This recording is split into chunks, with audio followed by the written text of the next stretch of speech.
Sunrise Hyderabad বুঝিয়ে দিল যে আইপিএলে অরেঞ্জ আর্মির মতো আর কোনো ভয়ঙ্কর দল নেই আইপিএলের মধ্যে। করে ফেললো আইপিএলের সবথেকে দ্বিতীয় হাইয়েস্ট স্কোর। ঈশান কিষানের আগুন ইনিংসে কাঁদিয়ে দিল রাজস্থান রয়্যালসের ক্যাপ্টেন রিয়ান পরাগকে। হ্যাঁ বন্ধুরা, আজকে দেখতে চলেছি যে আইপিএলে আজ সানরাইজ হায়দ্রাবাদ কি ভয়ঙ্কর খেলাটাই না খেললো। দেখবো হায়দ্রাবাদ ও রাজস্থানের মধ্যে আইপিএলের দ্বিতীয় ম্যাচটির হাইলাইটস। তার আগে বন্ধুরা, তোমার কি মনে হয় অভিষেক শর্মা, ঈশান কিষান, ট্রেভিস হেড না হেনরি ক্লাসেন, এই তিনজনের মধ্যে সবচেয়ে হায়দ্রাবাদের মারকুটো খেলোয়াড় কে, সেটা অবশ্যই কমেন্টে লিখে দিও। আর আজকের হায়দ্রাবাদের খেলা পছন্দ হয়ে থাকলে ভিডিওতে একটি লাইক অবশ্যই করে দিও।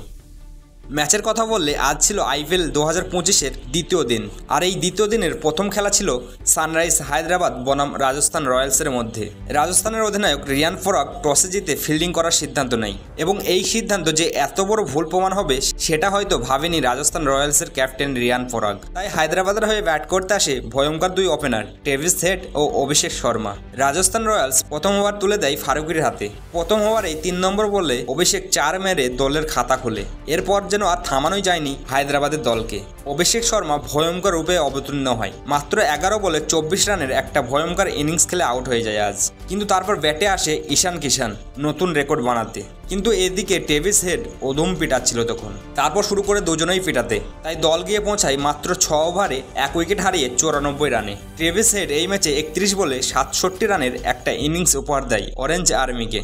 তারপর ব্যাটে আসে নীতিশ কুমার রেড্ডি। কিন্তু কেউ যেন আজ থামার নামই নিচ্ছিল না। নীতিশও ফাটাফাটি ইনিংস খেলার জন্য এসেছিল আজ। তাই মাত্র 15 বলেই 30 রান করে দেয় এবং আরও 6 মারতে গেলে ক্যাচ আউট হয়ে ব্যাবিলনে ফিরতে হয়। কিন্তু আজ যেন রাজস্থান রয়্যালস ঠিক কাকে আউট করবে এবং কাকে রাখবে পিচে, একদম এরকমই বিপদে পড়ে গিয়েছিল। এরপর ব্যাটে আসে হেনরি ক্লাসেন এবং শুরু করে দেয় বিশাল লম্বা লম্বা 6 দিয়ে। এদিকে কিন্তু ঈশান কিষান 80 রানে পৌঁছে গিয়েছিল। তাই দুজনে মিলে 50-এর উপরে পার্টনারশিপও করে ফেলে। মাত্র 15 ওভারেই অরেঞ্জ আর্মি পৌঁছে গিয়েছিল 200 রানে। ম্যাচ দেখে মনে হচ্ছিল যে 300 রানে আরামসেই পৌঁছে যাবে আজ সানরাইজ হায়দ্রাবাদ। কিন্তু হেনরি ক্লাসেন 34 রান করে আউট হওয়ার পর রান অনেকটাই থেমে যায়। তবু শান্ত ছিল না ঈশান কিষান।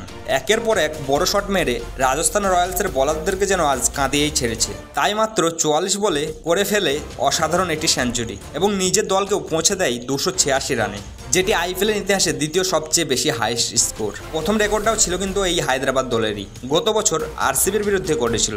আর এই হাইয়েস্ট রেকর্ডের বোর্ডের দিকে তাকালে দেখা যায় যে টপ 5টি টিমের মধ্যে 4টি নাম রয়েছে কিন্তু এই হায়দ্রাবাদের। তারা 4 বারই আইপিএলে সব থেকে বেশি রান করেছে। তো বন্ধুরা, এই রান তাড়া করে কি রাজস্থান রয়্যালস জিততে পারবে এই ম্যাচটি, সেটি অবশ্যই কমেন্টে জানিয়ে দিও। আর তোমার কি মনে হয় এবছরে হায়দ্রাবাদ দল কি 300 রান টপকাতে পারবে? তোমার মূল্যবান মন্তব্যটি অবশ্যই কমেন্টে জানিয়ে দিও।